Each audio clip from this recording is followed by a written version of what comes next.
All right, guys, let's get right into it. Sorry, guys, I know I've been on a little bit of a hiatus. It's been a very busy time for me, just shooting a bunch of different projects, working a lot and editing a lot. But today we're going to talk about one of my favorite topics, and that's the camera game. And if I'm being 100% real with you guys, I've been impressed with a lot of cameras, but I have been holding off on any big purchases. And I know I recently sold my Sony FX6 and I bought the Sony FX3, but I have truly been waiting on one camera specifically. And anybody who has been rocking with this channel for a little minute now, you guys probably can guess what this camera is.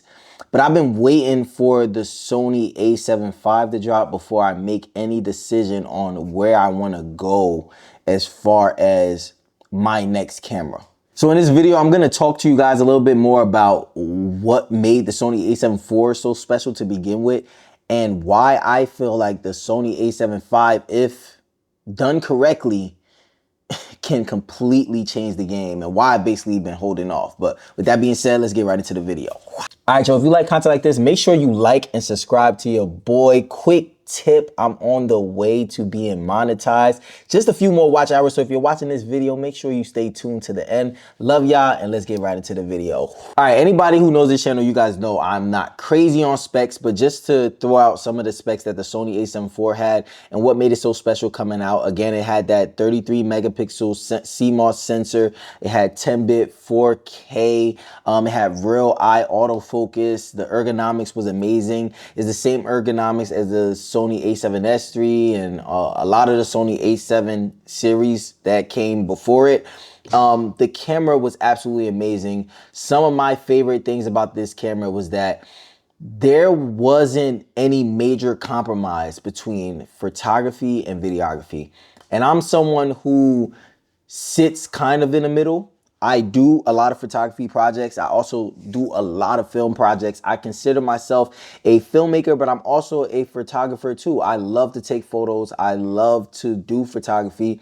And it's something that honestly this year I've been doing a lot more photography than expected. So it's something that is very important to my business and what I do on an everyday, day-to-day basis. When I think about the Sony A7 IV and what it meant to me in my time using it, it was literally a workhorse. I used it for everything. And even when it wasn't the most prominent camera in my camera bag, it was always the camera that I touched and used the most, just because it was so reliable in so many ways. I feel like the ergonomics and just everything about the shooting style of that camera, like it was built for a hybrid creator, and it was so easy to create with, so much so that I kind of lost sight of the specs and it just being like a camera, and I focused more on the creativity. And I feel like that's very important when it comes to cameras. And it's not just all about specs. It's about how does this camera feel when you're creating with it, and in what ways does it help you.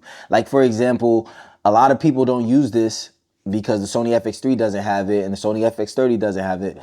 But I personally love a viewfinder, and I use it a lot, especially when I'm outside in the summertime, or I just need to look in there just to make sure everything is composed the way I think it's supposed to be, because the monitors on these Sony cameras, they're not that big, and the viewfinder really helps me just compose my shot and just make sure that the composition is good, and also check my exposure levels. That's something that the Sony A7 IV had that I really love. Now, of course, this is an older camera, and this is Sony we're talking about, so this camera does not come with any drawbacks. It definitely does have some drawbacks, and the major drawbacks in this camera, one of the things that like I just had to get used to, and I found some positives to it, but I personally really didn't like it, was the fact that it cropped in on higher frame rates, and it also didn't have 120 in 4K. So I basically never shot 120 on that camera because I would have had to switch to 1080p. I'm pretty sure the quality was still good, but I just never did it. And it also had a crop at 60 frames per second, which like in today's day and age, like we definitely need with the new iteration of this camera, cannot have a crop at 60 frames per second. Like, to me, it's just like, that's wild, especially for where we're at right now and what we're able to get from all these other cameras. I'm expecting Sony to look us out in that regard, but the crop factors and the higher frame rates, and then also the overheating was one thing. Now, I will say I had the camera for over 2 years, and for all the way up until 2 years, I didn't experience overheating all the way until the very end. And I feel like the scope of my jobs was increasing and I had to push the camera more. And I feel like as a result, that led to me noticing more situations where the camera can overheat. So I was shooting more podcasts and higher, not higher frame rates, but I was shooting more like podcasts and radio stuff where they wanted 30 frames per second. And I was shooting long form videos and I saw the camera start to struggle and overheat in certain settings. And maybe it was because I just had the camera for a long time. I pushed it to its limit and that's what caused the overheating. But to say the least, the camera started to experience some overheating. I know there's things that you can do to combat that, just like there's things that you can do to combat a lot of these cameras that overheat. At the end of the day, this is technology and we are pushing technology. So you can expect things like overheating and different malfunctions with some of these cameras. Like I know it's very rare, but even the FX3 can overheat in the right situation. Like if you really push it hard enough in the right type of heat, it can overheat. It's possible. I've gotten overheat signals on my FX3 shooting in the summertime, pushing the frame rates crazy. I've gotten it, but it's very, very rare. So with that being said, I'm gonna fully admit to anybody that's gonna comment that loves any other camera brand, like, oh, you're being biased because you're a Sony shooter. I could be biased right now. And the reason why is because the Sony A7 IV just meant so much to me. And it got me through so much and I created so much with it. I just have a love for that camera. I just feel like Sony got it right with finding a way to blend something for a hybrid shooter. And I know they just came out with the Sony FX2 and that's meant for hybrid shooters as well. And I saw some positives to that camera, but if I'm being honest, that camera is nothing but the Sony A7 IV with the fan. So with that being said, I'm going to talk about what I am hoping for or expecting in the Sony A75.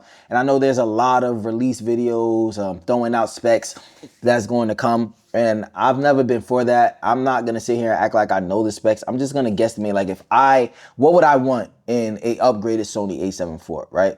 So let's talk about that. What am I expecting? The first thing, and I feel like this, I don't know if this will be easy for them to solve, especially with a hybrid camera, but I'm hoping for better rolling shutter performance. Like Sony, if you can improve the rolling shutter on this camera, you are already probably getting a buyer in me. Like there's a lot of other things that I would love to see, but if the rolling shutter is improved, I feel like you're off to an amazing start, right?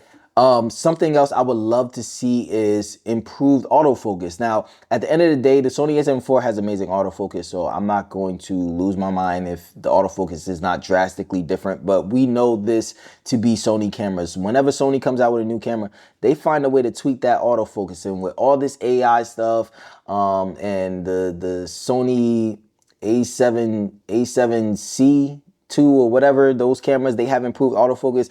I'm expecting the same in the Sony A7 V. So, I mean, I feel like that's just a given. It's going to happen. Another thing I want to see is I will definitely 60 frames per second, no crop. Like, that's mandatory. 60 frames per second, no crop. Now, I don't know if it's possible for you to also give me 120, no crop. But if you could, I'm telling you, if you could, I'll sell my FX3. Like, if you could give me the Sony A7 IV, but remove the crop out of 60 frames per second and also throw in 120 no crop, like to me, I love the Sony FX3. It's amazing, but I don't know. It's something about the Sony A7 IV, the downsample 6K, I think 6K or 7K sensor at 24 frames per second. And I should probably do a test on this, but at 24 frames per second, I swear to you, and you guys let me know if I'm tripping in the comment section. At 24 frames per second, I feel like the Sony A7 IV with the right type of lighting, if it's lit properly, right? The images are sharper, it looks better than the Sony FX3 at 24 frames per second. Just because of the downsample 6K sensor, I just love the look that you get. It's not night and day, but I can see the difference. So you guys let me know if I'm onto something with that. Another thing I feel like they can address with the Sony A7 IV is better stabilization, especially since it's a smaller camera. I want to be able to go handheld, rig it up, and use the in-body stabilization, and it actually be really good. And that was one thing I was really impressed with the Sony FX3. I feel like the in-body stabilization on Sony FX3 is phenomenal. It really is. It's not something I talk about enough, but it really is phenomenal. And if the Sony A7 IV can add something, Sony A7 V can add that to it, perfecto. Something else that I would love to see is for them to increase the dynamic range, give us better dynamic range performance, and just slightly better low light performance. I'm not asking for this camera to have a native ISO of 12,800, right? I'm okay with the 3,200 that was in there, but if you could just increase it just a little bit, like 5,000, right? Or maybe you can do what Canon has done and include a triple base ISO, and that'll set the standard for what the FX3 Mark II is gonna do. At the end of the day, the Sony A7 V, right? If you're someone that's waiting on the FX3 Mark II, you should be paying close attention to the Sony A7 V, because a lot of things that you see there, you're going to see even more improvements in the Sony FX3 Mark II as far as like video specs. And then when it comes down to photography specs, I'm not gonna lie, I'm not that picky when it comes to photography specs. You can keep the same 33 megapixel sensor. I mean, not the same sensor, because obviously you need to use that for video as well, but it can be 33 megapixels. I don't care. Like, you can even, like, if you increase it to 41 megapixels, that would be amazing. Like, kudos to you. But I feel like the photography part of the Sony A7 IV is already perfect. But I understand that it's an upgrade, so you have to upgrade something. So maybe increase the megapixels. I have no complaints. If some of you guys that have the Sony A7 IV, you guys have more photography complaints or things that you guys want to see, let me know. I personally don't, but hey, I'm open to whatever. At the end of the day, I'm not asking for perfection, Sony. I'm just asking for everyday things that will just make the shooting experience better. So I know I'm a small channel. If you happen to see this, just think about that. Things that will make the shooting experience better. All right, so I just want to address an elephant in the room on just my personal decision making, or just how I personally feel. I feel like we live in, it's crazy, right? Like the world that we're living in right now, where technology is so fast, it's ever evolving, it's so progressive. Everybody is looking for the new thing, right? And there's gonna always be something that comes out that grabs our attention. I'm not gonna lie, like a lot of these cameras that recently came out, they have my interest and my attention. Like, there are amazing things happening. I'm just trying not to rush that process. So that's why I haven't bought in a new camera yet or changed camera systems, because I want to see what Sony does. What Sony does with the Sony A7 V, that would tell you a lot about my decisions moving forward, right? If they come out correct and they fix the things that need to be fixed, they make this camera a staple like they did with the Sony A7 IV. If they walk up to the base and they knock it out of the park, I'm gonna stay with Sony, and I'm gonna get the Sony A7 V. And I have 3 cameras right now. 2 of them will probably be on the chopping block. The Sony A7 V will be in my camera bag before it can even be released.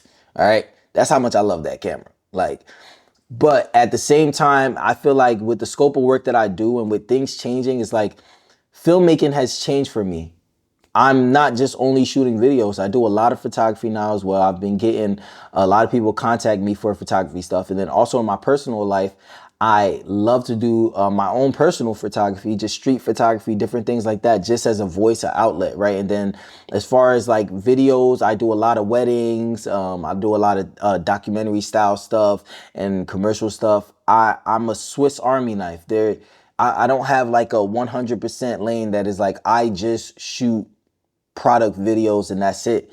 Like the other day, I was just doing a product photography shoot, and then after that, I went to go shoot a wedding, and then after that, later on that week, I went to go shoot a live performance. Like, everything is different, so I kind of need a tool that can just handle everything properly. So with that being said, if you're someone that's in a situation like me, don't rush the process. Definitely wait and weigh out your options, because one thing that I'm starting to learn is that when you give yourself time and you just wait things out, everything else will sort itself out. Because when cameras drop, I feel like everybody else. Like, I want to go get that camera right now. I want to sell everything and just switch. But life doesn't work like that. You end up losing money doing things like that. And one thing that I always tell myself is before I make any big decision, I like to sit down with that decision for a while. Like give yourself like 3 weeks, do more research and see how you feel at the end of that process. Because at the end of the day, those cameras are gonna always be there. And that's where I'm at now. So right now I'm waiting for the Sony A7 IV. If you guys are waiting for the Sony A7 V, drop it down in the comment section below. Let me know what you are hoping to see inside of the camera. And also, love y'all. Thank y'all so much for supporting the channel. And I'm gonna catch y'all in the next one. I'm out.